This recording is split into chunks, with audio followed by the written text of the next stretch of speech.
சென்னை எண்ணூர் அனல் மின் நிலையத்தில் ஏற்பட்ட விபத்தில் 8 பேர் உயிரிழந்திருப்பதாக தகவல் வெளியாகியுள்ளது.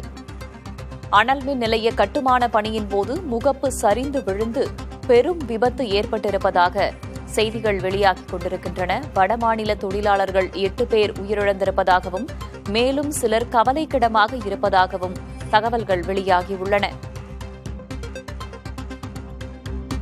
சென்னை எண்ணூர் அனல் மின் நிலையத்தில் ஏற்பட்ட விபத்தில் 8 பேர் உயிரிழந்திருப்பதாக தகவல்கள் வெளியாகியுள்ளன.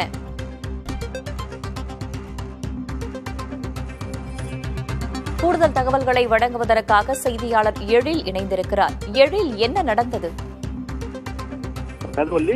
எண்ணூர் சிறப்பு பொருளாதார மண்டல மிக உயரிய அனல் மின் திட்ட கட்டுமான பணிகள் ஊரணம்பேட்டு பகுதியில் நடந்து வருகிறது.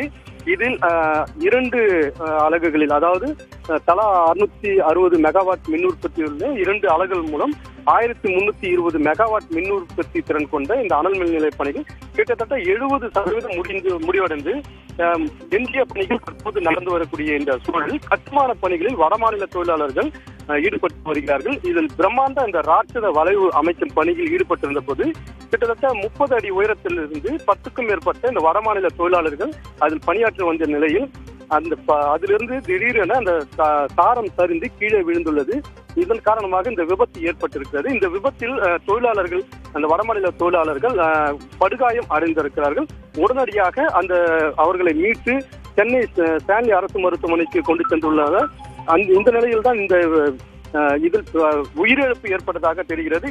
உடனடியாக ஸ்டான்லி மருத்துவமனைக்கு கொண்டு சென்ற போது தற்போது வரை 8 பேர் உயிரிழந்ததாக தெரிவிக்கப்பட்டிருக்கிறது.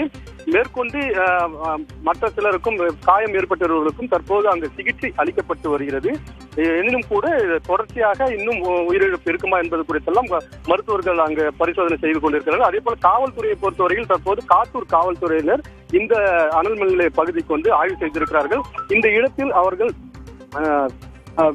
எவரும் அந்த இடிபாடுகளில் சிக்கி இருக்கிறார்களா என்ற கோணத்திலும், அதே போல தீயணைப்பு துறையிலும் தற்போது வந்து அந்த ஆய்வு செய்து வருகிறார்கள். தொடர்ச்சியாக தற்போது அந்த மற்றவர்களுக்கு சிகிச்சை அளிக்கக்கூடிய அந்த நிலை சென்னை ஸ்டான்லி மருத்துவமனை தொடர்ந்து கொண்டிருக்கிறது. தொடர்ந்து காட்டூர் காவல்துறையினர் இது குறித்து விசாரணை நடத்தி வருகிறார்கள்.